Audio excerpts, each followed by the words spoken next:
to introduce Sean Bullitt from Queen Mary University, who will speak about holomorphic correspondences, matings, and Klein's combination theorem. Thank you. Can you hear me all right? Yeah. I'd like to start off by thanking the organizers for organizing. I know it's much harder work than it looks. And I'd like to thank Carsten for having a birthday, and that's not such hard work, is it? And that's a wonderful excuse to be in a wonderful city and to all meet up again. I'm very, very pleased to be here. Chris Penrose and I, Chris up there, first discovered examples of holomorphic correspondences, which are matings between quadratic maps and the modular group. It's nearly 30 years ago now. But while we understood how they worked, and we could prove things for certain isolated examples, we were unable to prove everything that we could see. We could make lots of conjectures, we could understand what was happening, but we weren't able to prove it, basically because the Duoddy-Hubbard toolbox of polynomial light mapping doesn't work well when you pinch things. Then 20 years after that, 10 years ago, along came Luna with her parabolic light mapping theory, and we were able to attack the questions that were outstanding from all those years earlier.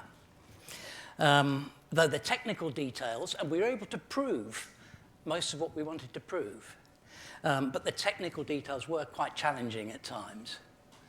And then simultaneously with that, or maybe a little bit later, Misha and Sabia and co-workers came along with the innovative theory, the new theory of quadrature domains and Schwartz reflection maps, coming at the same sort of thing, but from a very different direction in the anti-holomorphic case. And this gave another major push to the area. So what I want to do today is go back to some ideas and constructions from the beginning, and some new ones. The reason being that much of what we conjectured in those early days we can now prove, or at least I think we can prove, and I can show you why. And as far as the anti-holomorphic case is concerned, there are parallels between the theories, there are analogies, and there are even overlaps between the theories that I think it would be very productive to explore now to move on to the next stage of doing a lot more with the toolbox of parabolic surgery that Luna has initiated. Okay, so I'm going to start with the key ingredient of the construction of Chris and myself, which we'll keep coming back to again and again, and this is the whole idea of Klein's combination theorem.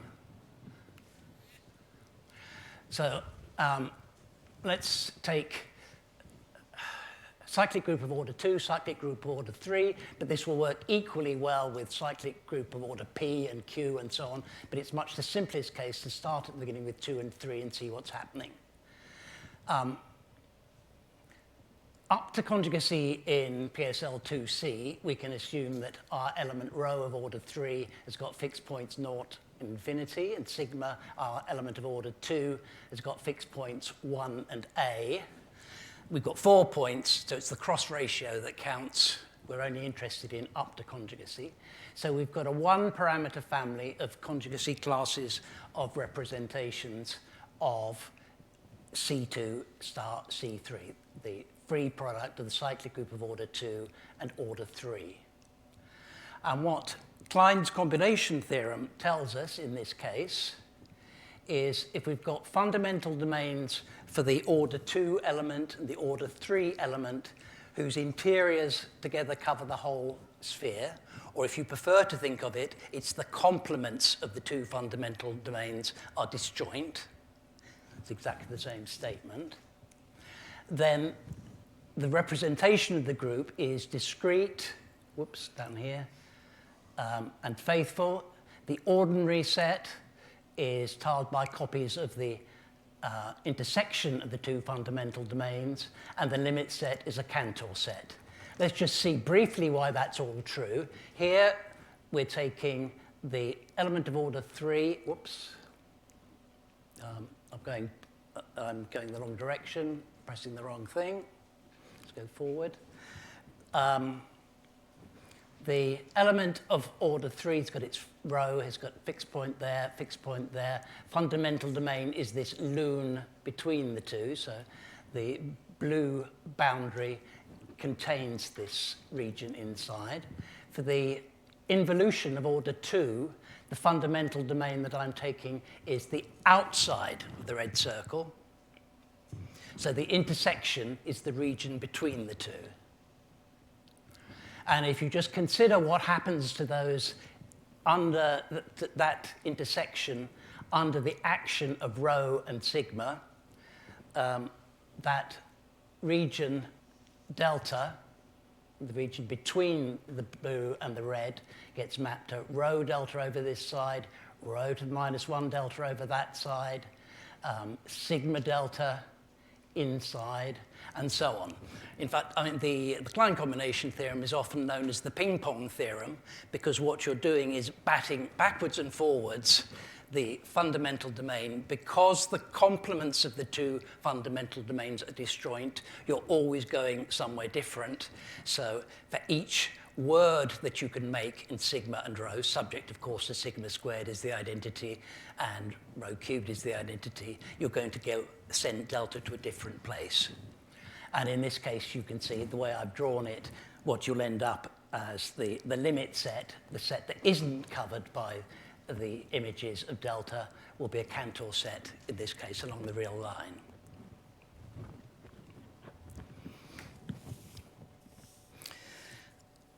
Right. So now let's look at the space of all representations up to conjugacy. It looks something like this. It's a difficult thing to draw, and I'll show a computer plot in a moment for a different reason. But remember, we've got just the one parameter, that was A. We had fixed points, 0 and infinity for one of the group elements, and 1 and A for the others. So what you're going to get is something in A space. Outside the discreteness locus, there are no fundamental domains that satisfy this property, and you have kind of chaotic dynamics, if you like, except for certain special points, which are in as red dots here. Classically, what the group theorists tell us is that the faithful discrete representations form a closed subset of it's the punctured plane, because one of our points was, one of the fixed points of the involution was 1, and the other one was A. So of course we haven't got anything when A is equal to 1. So that C star is punctured at A equals 1 rather than 0. We'll come to the boundary in a moment, but in this interior, all the representations are quasi-conformly conjugate to one another. You can just shift one fundamental domain to another. And the red dots are discrete representations. Discrete group, you just mean that if you regard it as matrices, it's a discrete set in topology. The red dots, well, as you go out towards the boundary, certain words in sigma and rho move towards being parabolic. And after they're parabolic at a point on the boundary, then you can get cases where you get elliptic of finite order, and those are the non-faithful discrete representations. They have rotation number has to be of the form 1 over q. You can't get p over q, it's 1 over q, you can see for geometric reasons. Right, so I say it's very difficult to draw this, but fortunately it's been drawn for us for another reason, and that's Gavin Martin, who was looking for small hyperbolic quotients. In other words, hyperbolic orbifolds of minimal volume. And so he was interested in the red dots, effectively. So the picture's inside out as far as we're concerned. I don't have a device for turning it the right way out, but let's just look at it here.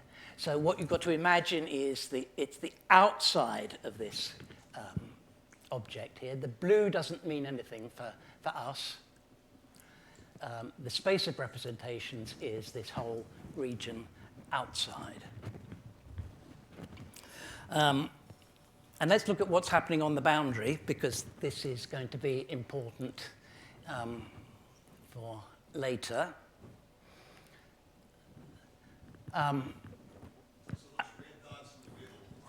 Sorry? In that previous picture, the red dots in the central region are not in your discussion at all. They will be in our discussion. Actually, they'll turn up again in the correspondence case at the end. But they're past the boundary. Yeah, yeah. That's the What Gavin marked, he was interested in finding orbifolds of minimal volume. That's a different question from what we're considering. But we will see the same thing turning up in a space of correspondences, something very closely analogous, which is why I'm introducing it now. the issue is that most of those out there are not discrete, because Sorry, those ones are discrete. They're not faithful. That's the point. Right? You get rotation, finite order rotations. So parameters on the boundary of the discreteness locus, the Cantor set, limit set, is getting pinched together. The simplest way it can get pinched together is what happens on this left-hand picture. You can pinch it together, get the real line, and that's the case when the group, the kind of generic C2 star C3 becomes PSL2Z. But at other points on the boundary of the discreteness locus, the Cantor set joins up to become a circle packing, and I've drawn an example on the right here, very approximately, and just the first few circles in the packing. So this is the way that the Cantor set reassembles itself. And this will happen at a countable set of points on the boundary of the discreteness locus. And you can think of this process as being contracting a geodesic on the annulus that you've got at the sort of first stage of building the copies of the fundamental domain and the tiling. So in here, on the left, it's a horizontal geodesic that we're just pinching together on the annulus and getting the whole real line. On the right-hand case, we've got a geodesic. I don't know whether you can see that, but it's sort of curling around the annulus from inside to out. It's got rotation number 1/4, and this has the effect of joining up the Cantor set as this circle packing.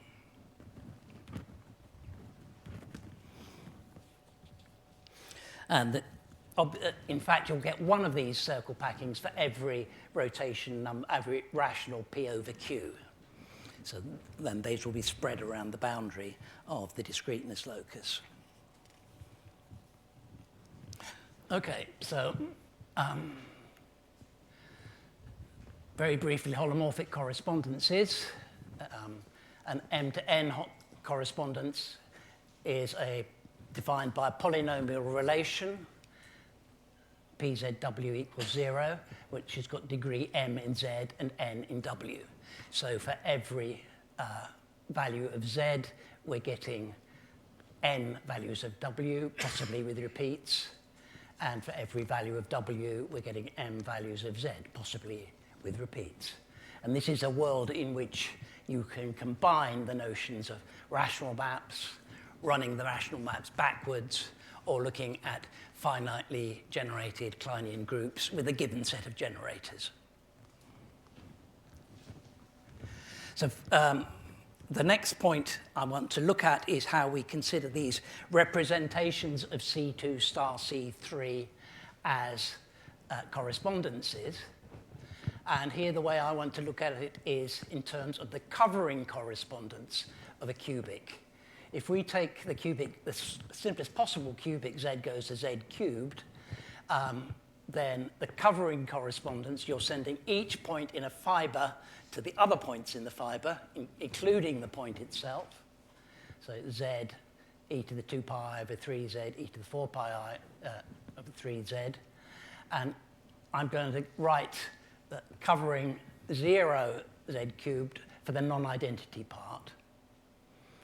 And I'm going to write JA for the involution, which has got fixed points 1 and A. And we can think of the representation of C2 star C3 as a correspondence defined by first taking the covering correspondence of z cubed, that's what we called rho and rho squared before, and then composing that with the involution. I'm just going to use that particular picture of it because the next thing I'm going to do is change the cubic so that we no longer have a group, but we will still have the same kind of structure. And while we're at it, let's just look at what happens in the reflection case. In the reflection, holomorphic involution is determined by the two fixed points, but if you want reflection, you need a circle. A circle is determined not by 2 points, but, well, it is by 2 points, I guess. But it's different points. It's the center of the circle and a point on the circle. So if we let iota A denote reflection in the circle, which has center z equals A and passes through the point z equals 1, we can have exactly the same structure. Okay. So now let's go back to the family of matings that Chris and I looked at.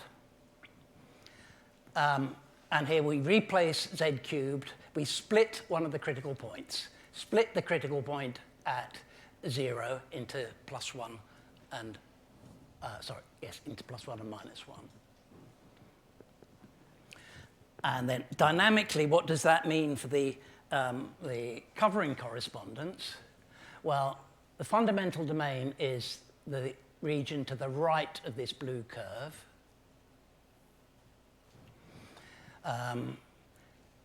The covering correspondence doesn't just simply rotate that anymore. It makes a cut from the point 1 up to the point 2, and it opens out that cut so that the whole thing, this right-hand region, is mapped onto the upper part of the left-hand region and the lower part of the left-hand region.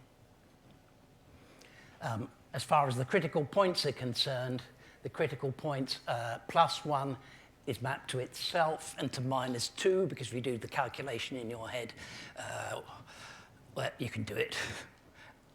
1 cubed minus 3 times 1 is the same as the -2 cubed.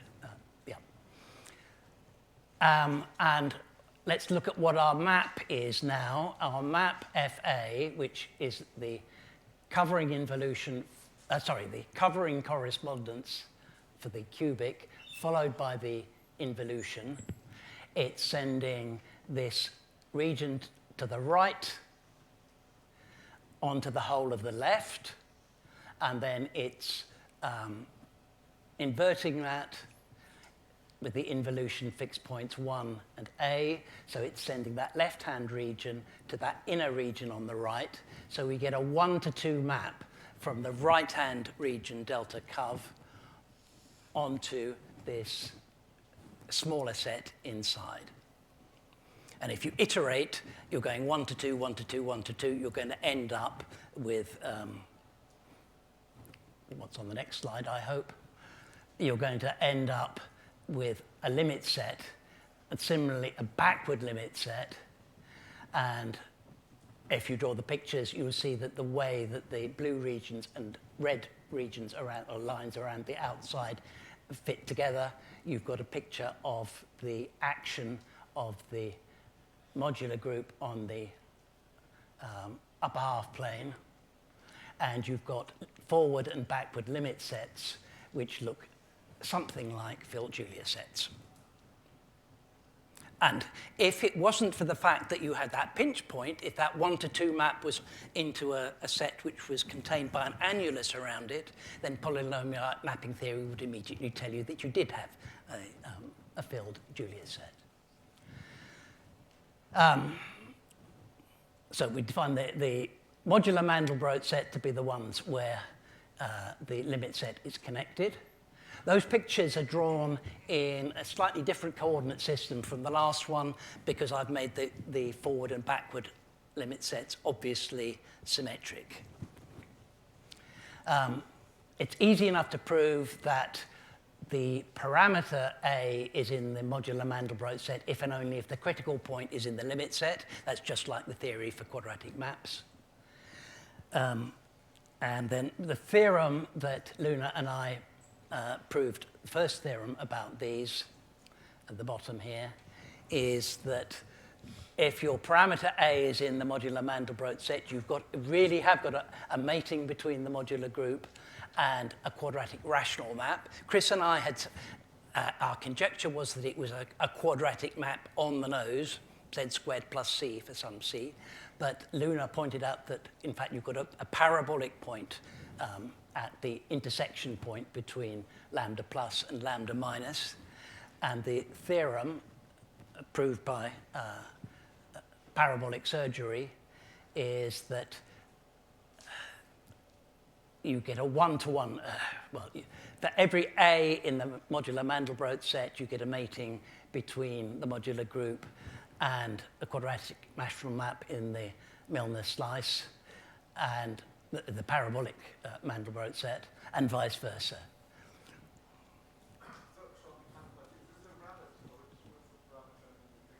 Sorry? That's a rabbit, yeah.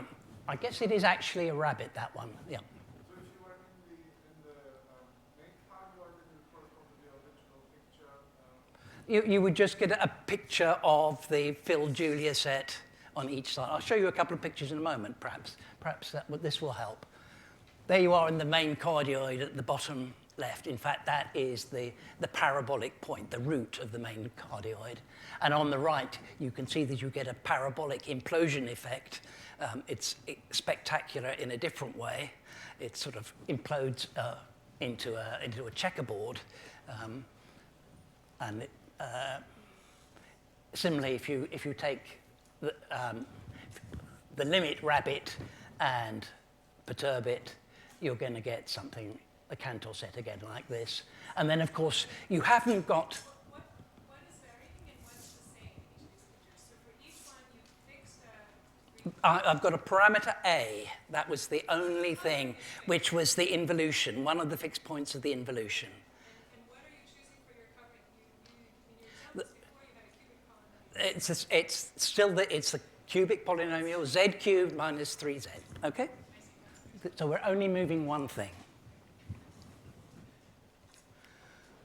And the actual, here are the connectedness loci.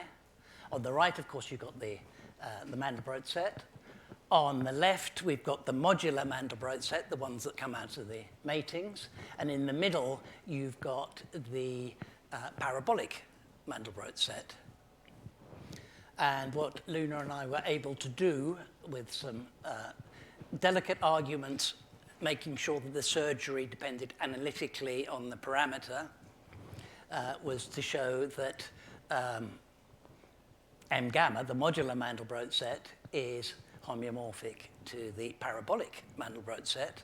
And fortunately, Carsten was here and Pascal as well, and they were able to prove that that was homeomorphic to the classical Mandelbrot set.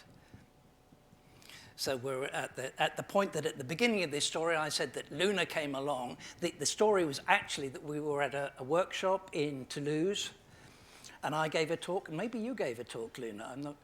You didn't. And Adam came along and said, hey, wouldn't that be really cool to show that 3 objects that we don't know exactly what they are, that they're all the same? So that's the situation there. so, I mean, we don't know if it's locally connected, and of course, we know it's homeomorphic, and we know it's embedded in the same way as well. We know a little bit about how it's embedded. And so let's just look very briefly at the connection with what Misha and his co-workers are looking at, Sabia. And thinking back to the beginning there, I had this Klein combination condition, which was that we had a fundamental domain for each of the groups, and the interiors together covered the whole space. But you can also think of that as I put at the top here, it satisfies the Klein combination theorem if and only if there's a fundamental domain for the involution such that the map z cubed minus 3z is univalent on the complement of this set. Because if you've got z cubed minus 3z univalent on the complement of delta j, which I've called delta A, then you can extend delta A until it's a maximal set on which z cubed minus 3z is univalent. And that's precisely a fundamental domain for the covering transformation in that sense. So looked at in terms of a picture, on the left here, this is the way that we look at things. That is 1-to-2 map. Sorry, let's go back.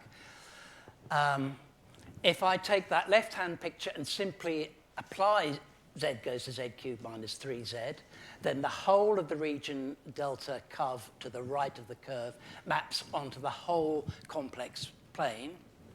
And if that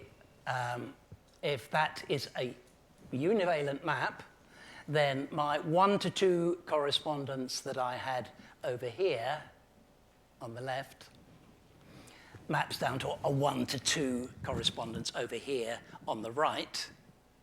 And in the case that of the reflection mapping, if we take a circular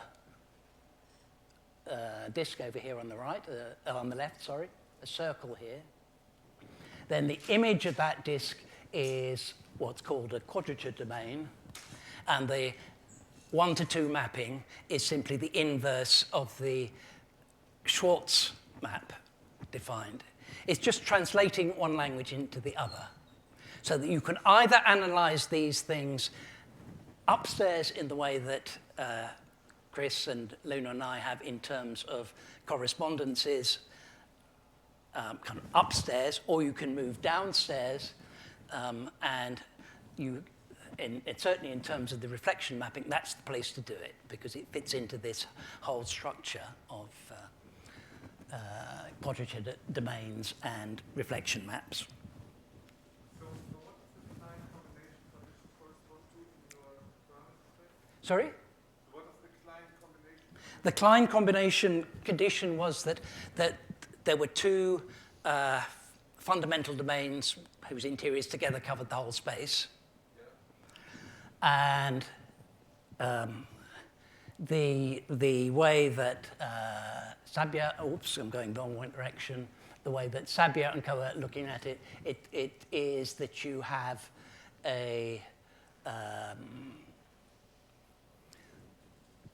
that on the complement of the fundamental domain for the involution, the cubic that we're looking at is univalent.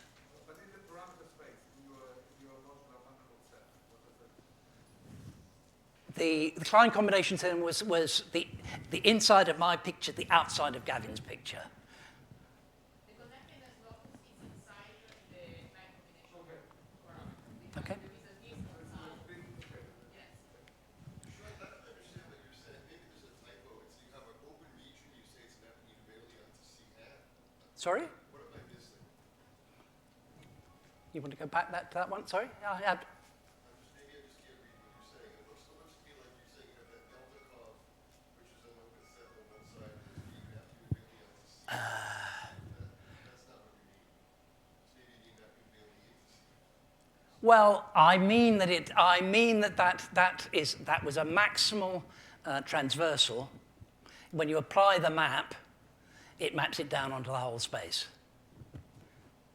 I'm not worrying about the boundaries here for a moment. Okay? A maximal transversal maps down onto the whole space below, if you think of it as a 3-to-1 covering. It's just different ways of thinking about the whole setup. Now, going back to where we were in the construction at the beginning, there's no particular reason why you would want your circle to actually touch the blue curve at that point, except that you want to construct the modular group as the thing on the outside. Equally well, we can look at the whole thing and put in another parameter, which for historical reasons is k, and you can take your involution to have fixed points 1 over root k and a over root k. I won't explain why it's that root k turns up there, but just think of it as a parameter. And in that case, I'll move on to the next slide. You can identify the limit sets as homeomorphic to filled quadratic Julia sets because of what I was saying earlier, that you've got a separation involved, you've got an annulus, you can just use the Dewadi-Hubbard classical polynomial-like mapping theorem. And although the complement is now an annulus, so it's not got a group action, a natural kind of group action on it, it is closely associated to one of these generic faithful discrete representations of C2 star C3. So we're moving inside the space of discrete representations now. And here's a picture to show you. I mean, here we've got forward and backward limit sets, which are filled quadratic Julia sets. And you can associate to if you take the grand orbit space of one of these correspondences on the complement of its limit set, you get the set, something isomorphic to the grand orbit space of one of these representations of C2 star C3, so you can associate a group representation to the case. And one way of looking at our matings with PSL2Z is that you can think of it as contracting this green line, linking the two here until you get there.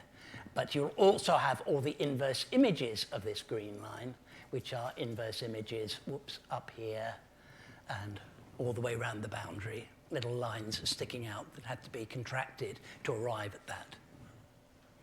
But there's no particular reason why you should just think about that. That's the pinching to go to PSL2Z. But we go back to our group representations, we had all sorts of different pinchings on the boundary. And you can do the same thing in the space of correspondences.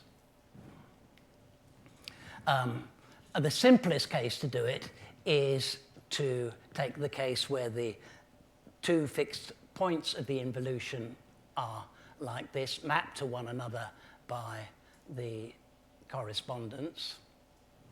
And in terms of, it's easy enough to show algebraically that this is the slice a squared plus a plus 1 equals 3k of a k space. Remember, we now have not just we're not just varying a, we've got varying k, which is enabling us to take two different fixed points for the involution.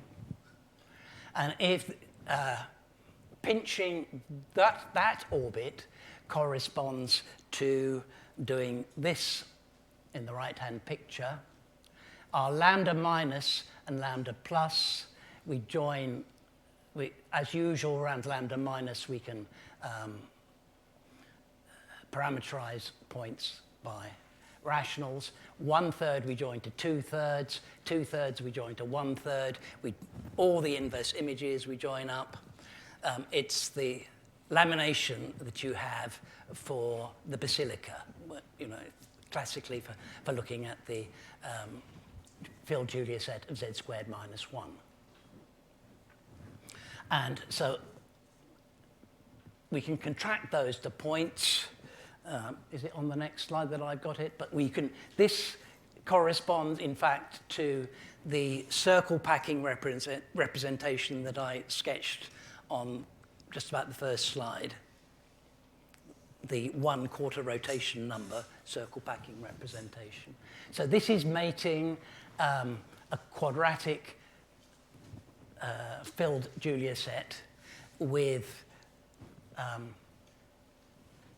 well, essentially with the basilica. Here are two examples. Here the top, we've got lambda plus and lambda minus, the two limit sets. Same on this example on the right. They're joined to each other at the center of the picture and at infinity at 2 points, not just one, because we've contracted the basilica lamination. And on each of these disks, we have an action of the modular group, or in fact, you can't really see it here, it's too small. On the interior disks, it's the modular group on the upper half plane quotiented by the involution, because this is the way the 2-to-1 map works with the basilica. So we've got the bits fitting together this way. In the moduli space, we have a picture like that. This is the moduli space of this slice a squared plus a plus 1 equals 3k. The conjecture earlier on was that the moduli space is homeomorphic to a mating between the classical Mandelbrot set with the half limb cut off and the basilica.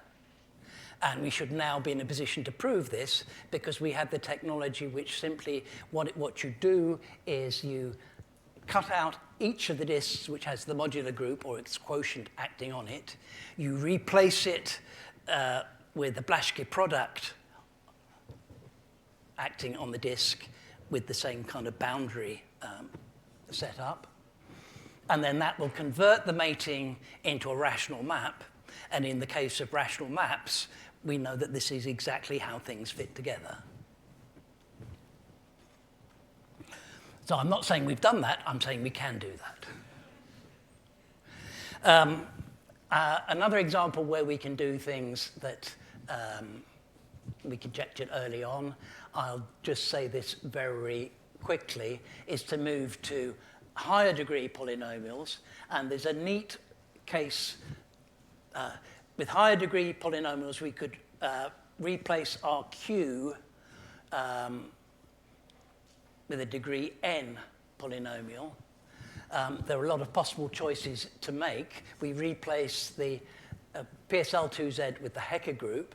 There are a lot of choices we could make for the polynomial Q, but there turns out to be very good reason to examine the case that Q is a Chebyshev polynomial. So Chebyshev polynomial is the polynomial of degree n, which expresses cos n theta in terms of cos theta, that we all slaved away at probably in the first year at university. I'm going to move straight on to the next slide rather than explaining why that's true. But if you replace z cubed minus 3z by the degree n Chebyshev polynomial, you find a mating between the Hecker group of degree, the nth Hecker group and a holomorphic map of degree n minus 1. Remember, with z cubed minus 3z, we got matings with quadratics. Same thing. And what you find is that the holomorphic maps in the matings are themselves Chebyshev-like. Chebyshev-like means, well, here's the picture of a Chebyshev polynomial, up and down, up and down, up and down, n times. That you, in terms of dynamics, you have the same setup. You've got a disk. The inverse image of the disk is, in this case, 3 disks. 1, 2, 3. The critical points are arranged so that each of these disks maps 2 to 1 onto the whole thing. That's the up-down of the Chebyshev polynomial. It's just the complex analog of what's going on the right. So there's if we take the correct conjugate of the Chebyshev polynomial, which is this one, so that it's got, it maps 0, 1 into itself, and the critical points, or the 0 is a fixed point, and so on. Then the polynomials that you get in the mating will have that appearance, and the question is, can they be straightened to be actually Chebyshev polynomials? And I conjecture, or we conjecture, that they can, and that the same technology will prove this. The technology that we use in the simple case, if n was degree 3, you just have this degree 2 map from a pinched single disk onto the whole disk. So the same machinery should work. And just thinking back to degree 2, the Chebyshev degree 2 polynomial, 4z into 1 minus z, that looks a little bit different from z squared minus c, but it's the same thing. Lambda z into 1 minus z, as we all know, is the same thing as z squared plus c, except that you get 2 copies of the connectedness locus.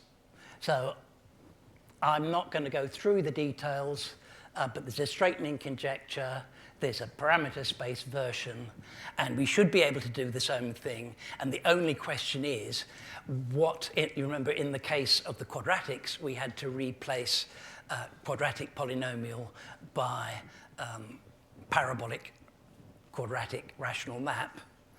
I can leave it as an exercise to figure out exactly what parabolic degree n Chebyshev polynomial should be, but it's an rational map. It's an exercise rather than a major problem. Right. I wanted to get on to the topic that we're looking at currently, because it's all very well to look back and say, well, we should be able to do this, this, this, this. It's always more interesting to look at something completely new.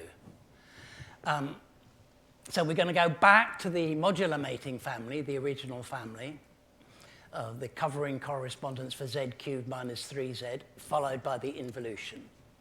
And we've got this Klein combination locus, the set of values of the parameter a for which there exists a Klein combination pair.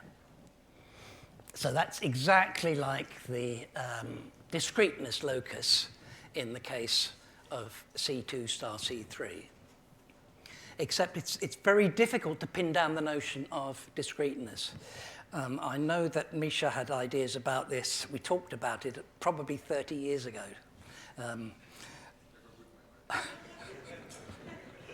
What the analogy, in the case of, the point is, in the case of groups, a Kleinian group acts on hyperbolic 3 space, the interior of the disk. So you've got all sorts of extra equipment for dealing with it. You take a correspondent, or you take a correspondence. It's acting on the surface sphere, but that action isn't extending to the interior. So the whole kind of notion, the toolbox that you use for dealing with discreteness turns out to be non-operable, and you have to think of something different. Anyway, when the parameter is in the modular Mandelbrot set, we can take a standard pair of fundamental domains, and the Bircher map, if you like, will send the intersection to a fundamental domain for PSL2Z on the upper half plane. This is the group part of the mating. But it won't in general send it to one of those nice straight fundamental domains that you draw on the upper half plane. You could do that quasi-conformally, but you've actually got a conformal map sending the intersection of the two fundamental domains into a region on the upper half plane, which might be a very curly version of the standard fundamental domain. Think of it, the way to think of it is that the quotient orbifold that you get from the correspondence is identical to the quotient orbifold that you get from PSL2Z. So your fundamental domain is mapping down to that orbifold, and then it's being lifted up. And the markings that you draw on the upper half plane come from kind of standard markings on the orbifold. Anyway, when the parameter moves outside the modular Mandelbrot set, but is still inside this Klein combination locus, there's a partial Bircher map. You can still map the basic fundamental domain across, but you can't map the whole group. It's just like the situation that you have for quadratic polynomials, where when you move outside the Mandelbrot set, you've got a partial Bircher map. And that extends from the kind of fundamental tile to adjacent tiles, up to and including the tile which contains the escaping critical value. So we can perfectly well define a Duadi-Hubbard map, I call it, from the complement of the modular Mandelbrot set in this Klein combination locus to the upper half plane. You send to the image of the Bircher map for A. It's exactly the same, in formal terms, it's exactly the same as what you do in the Duadi-Hubbard case. So the question is that well defined? Well, and how does it depend on the choice of Klein combination pair? And I claim there are details to write out on this proof. So I'm not absolutely claiming this, but I am claiming that psi is well defined on a cut plane. Remember, there was a puncture point, A equals 1, where the correspondence wasn't defined because the involution wasn't defined. You make a cut from that puncture point out to the edge, and you get a well-defined Duadi-Hubbard map. And before I actually show what I believe the picture to be, I'll show you what the picture isn't. The computer draws really, really nice pictures, but this picture is very misleading, particularly over towards the edge on the left. The point being that the normal way to draw tessellations like this is to plot parameter values for which the critical value lands on a boundary of a fundamental domain. And if you haven't got the right fundamental domain, you're going to get a picture, but it won't be an accurate picture. And we haven't got the right fundamental domain because we don't know how those markings on the quotient orbifold lift to the upper half plane. So the simple-minded computer program gives you a very good picture of the tessellation close into the modular Mandelbrot set. And that's because all these points where 3 lines meet, or midpoints at the red lines or whatever, the torsion points are in the right position. The vertices of the tiles are in the right position, but the edges might not be. Okay, so this picture is misleading, but on the final slide, well, there'll be a final slide, a final afterwards, but this is what we believe the picture to be. So I have to try to explain this. Over on the left here, whoops, modular Mandelbrot set in the middle. Region, the curly curve at the outside here is the boundary of the Klein combination locus, which corresponds to the discreteness locus in the group case. the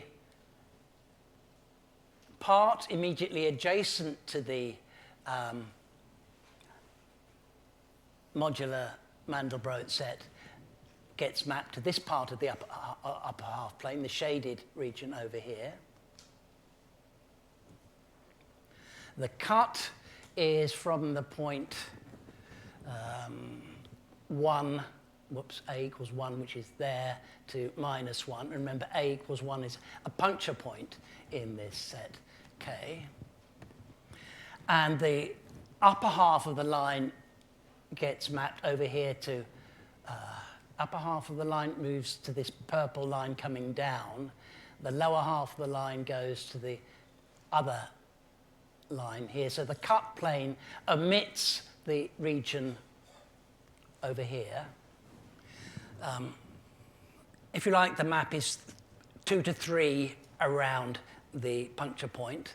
But if you're going to make it a single-valued map, you're opening out and mapping the cut plane onto this region with boundary there and there. The other features are rather interesting in the sense that the point A equals -1, which looks there as if it's on the boundary of the Klein combination locus. It certainly maps to this point, which looks very much inside the upper half plane. But there is every reason to believe that what happens is that the map coming across here shrinks the whole green geodesic from that point there down to this point, to a single point. So it's the inverse of psi, if you like, that's a well-defined map. And the same thing happens, whoops, let's go back again. The same thing happens at all the other midpoints of the red circles. So that what appears at certain of these points we can prove things happen. What still remains to be proved is that the rest of the picture, that everything does work in exactly this way. And it's conceivable that rather than the green lines being shrunk to a point, what you've got are balloons being shrunk to a point, or possibly even tongues being shrunk to points. What happened? It's a very strange picture, and one which needs to be completely elucidated.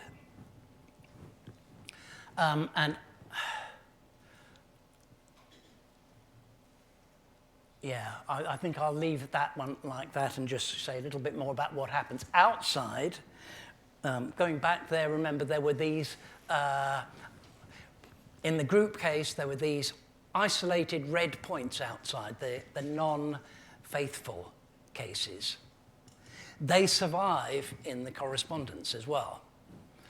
But instead of being non-faithful, rotation just by kind of 1 over q, what happens is that you get this kind of example at the bottom here. You get a flower, a parabolic flower of rotation number 1 over q.